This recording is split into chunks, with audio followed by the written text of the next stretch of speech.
Hello, I bet you never expected for us to make a video like this, but you know, it's about time we taught y'all how to actually play our own songs. So the first one we're gonna do is the most complex one we have. And by complex, I mean it's really hard to play, at least compared to the other ones. So what you need to focus on this song is really two things, because overall the chord progression is not that difficult.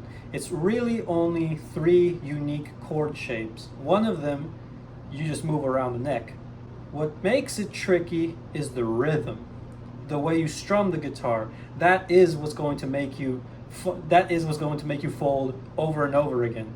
So it's really just the chord changes and then the strumming pattern. So you're going to want to tune to E standard, because we do everything in E standard. And you're going to move your hand all the way down here to these two dots, which is fret 12. Fret 12 is like the magic fret, at least for me. I don't know the name of the chords we use in the song. I will display them on the screen in just a moment, but for now we're going to refer to the chords as chord 1, 2, and 3. So chord 1 is going to be this shape. Chord 2 is going to be this shape. And chord 3 is going to be this shape. So you're going from 1 to 2, then 3. I have the chord chart displayed so you can look at it, copy my fingers. The first problem you'll encounter with the chords is the fact that you do not play these two strings, the high E string and the low E string. For all the chords, these two strings are muted. Understand these are jazz chords, complex chords. They're not your standard open A minor, B minor, D. There's none of that. You're pressing down your strings in a unique shape while also muting other strings. So it is going to take a little bit more of advanced dexterity from you, but look, I was garbage at playing this song at first. It's okay if you're garbage as well. The chords change every bar or measure or 4 beats, all but the first chord. So the first chord lasts for 2 measures, 2 bars, or 8 beats. So 1, 2, 3, 4, 1, 2, 3, 4. Okay? 1, 2, 3, 4, 1, 2, 3, 4. Make sure this is muted and this is muted. Then on the third measure, third bar, or the next, I'm not going to count the beats, on the next bar, you switch to the second chord. And that lasts for 4 beats, 1 measure. 2, 3, 4. And then you switch to the last chord, the third chord, which also lasts for 1 measure. So playing it slowly, you're going to go in this chord progression. 1, 2, 3, 4. 1, 2, 3, 4. 1, 2, 3, 4. 1, 2, 3, 4. A little tip for keeping these two strings muted: use your thumb in the saddle position, where you roll your thumb over the top of the neck, and you use your thumb and kind of saddle it over this string, muted. Then, since all of the chord shapes we are using pretty much has this, your pointer finger completely crossing the fretboard, your pointer finger, this little part right here, can be used to mute the strings across. Pretty much that part holds down this string. See what I mean? It's playing that string, but muted. 1, 2, 3, 4. 1, 2, 3, 4. 2, 3, 4. 2, 3, 4.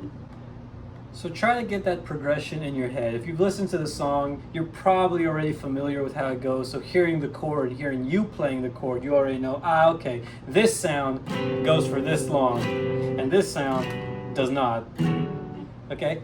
We got the chord progression down for the intro, verse, and chorus. Like I said, not necessarily a difficult song due to the amount of chords in it. What makes it difficult is the rhythm. So now let's talk about how you're going to strum.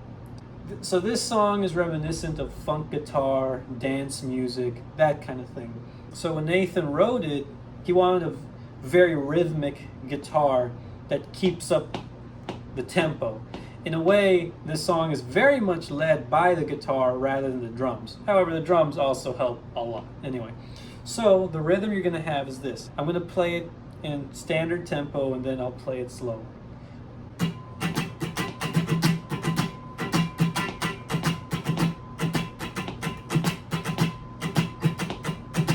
1, a 2, a 2, and a 1, a 2, a 1, a 2, and a 1, a 2, a 1, and a 2, and a 1, a 2, a 1, and a 2. That's full speed somewhat, you know, I'm probably a little off. The rhythm is a 1, down, down, up, down, down, up, down, up, down, down, up, down, up, down, tuck, to tuck, to tuck, to tuck, to tuck, to tuck, to tuck. Contrary to what you might think, I actually didn't play the guitar on the track. Rainy Days was completely recorded and produced by Nathan. Of course, I was there, and I was at input, plus I play it live. So when you hear the recording, and you hear the way I play, it's not going to be 100% the same. But that does not discredit what I'm saying. So Nathan is...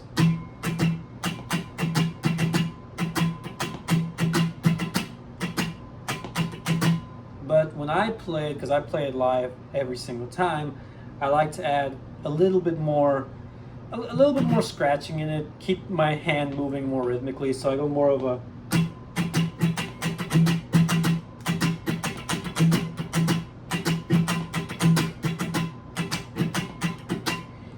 I come from a drum background, a rhythm background, so it's easier for me to move my wrist loosely. You, on the other hand, you might want to stick to the standard rhythm strumming pattern, and as you get better, then you can add your own little flares like I did. So that's the rhythm.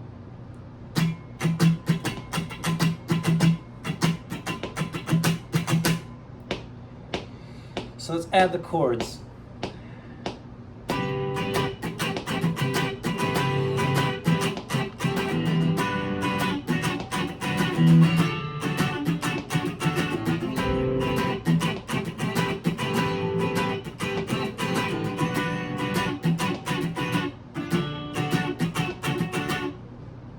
A little bit of mathematics.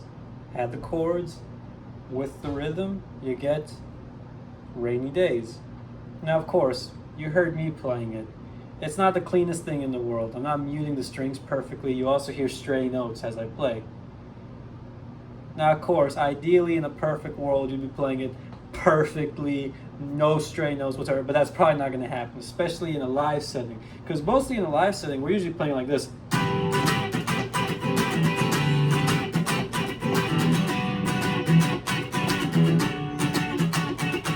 You're not really thinking about the fine details, so it's okay.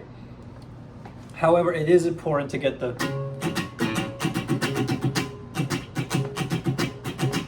because that rhythm guitar is the heart of the song. So we've got the chords and the rhythm for the intro, verse, and the chorus. But there's one more part. That is the pre-chorus. So, like I said, there are only 3 chords, except one chord you move up and down the neck. So we're going to use the second chord for the entire pre-chorus, which is this chord. All you do is move it 2 frets. So...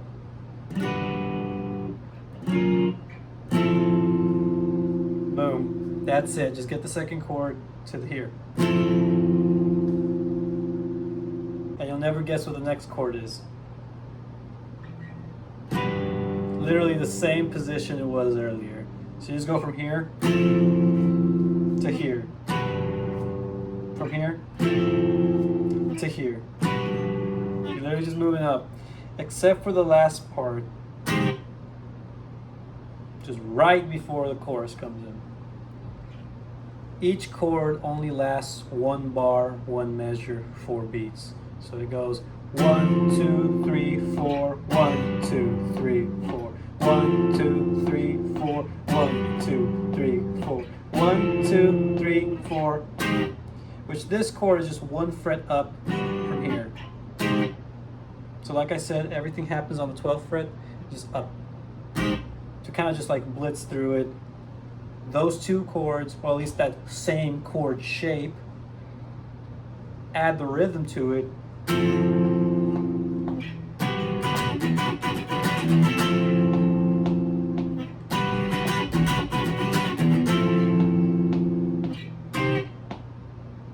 Leads into the chorus.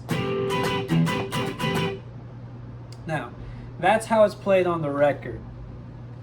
The way I play it live is I just like to add a little bit more flair, just a little more flair, a little bit more flavor for the audience. And especially you, once you learn how to play this song, you'll be able to appreciate more what I do live, because you'll be like, oh, it's different. Anyway, so what I do is this.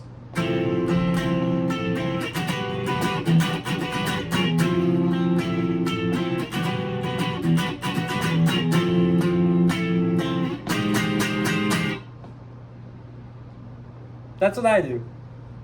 I only do the right before the saxophone solo slash dancing slash solo section.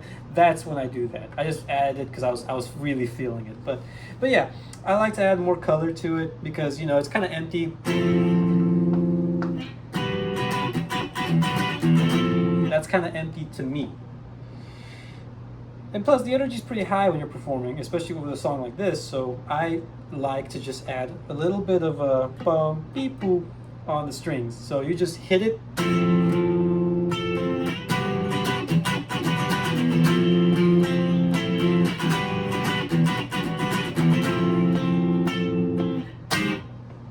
And that's a simple way to add flair to what is already on the record. Now, of course, like I said, I like to add more and more. You could probably find cooler stuff to do than I can. I'm kind of doing very, single brain cell stuff, really and truly. I'm not doing anything that impressive. So I'm sure you'll be able to find something way more creative than I could ever come up with. But yeah, if you can do it Nathan's way, so seem unforgiving. That doesn't mean stop living, because your time will come. I can do it my way.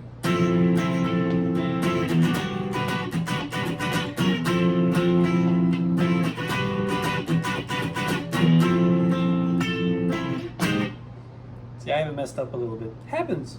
So you know the chord shapes, you know the rhythm, you know the structure. Now all you got to do is everyone's least favorite part. Practice it. Like I said, I feel like it's more important you get the rhythm down and the chords down as a separate thing. If you could do both, great. If you could sit there and go,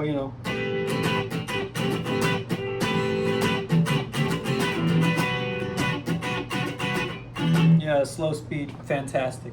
However, if you can't, try your best first just to get the chord shapes. 1, 2, 3, 4. 1, 2, 3, 4. Because this is what's going to kill you. It's these chord shapes, because these chords barely lead into each other. They barely make sense. Because when you look at how you're moving your fingers, it makes sense, Because when you're moving your fingers, it makes sense, kind of. But in a live setting, in a performance setting, it can start getting a little weird. And plus, with the muted strings, those things are going to kill you. It's not impossible, though, obviously. And then take time with the rhythm. You're going to do it how you hear it on the record, or you can do it how I do it. But get those two things down. then you can worry about if you can play the whole song or any of that kind of thing. Especially how these chords and the way you strum will translate to other songs. If you can play these chords, your hands are pretty much free to do a lot of stuff now. It's a real workout, real dexterous process for the fingers, especially the wrist, you're strumming. Because this, like, yeah, it's gonna get you places. Now hopefully the few of you that really like this song and want to play it for all your friends or a karaoke night or even cover it on your own, well, there, look, now you got the means to do it. Now you got the means to do it. And we might make more of these, we might not. I mean, the other songs are significantly easier, except for Who Am I? That was pretty difficult. And Be a Kid. Okay, actually most of our songs are actually kind of difficult to play if you don't really know what you're doing. So, but yeah. Hope you enjoyed this, and maybe we'll make more.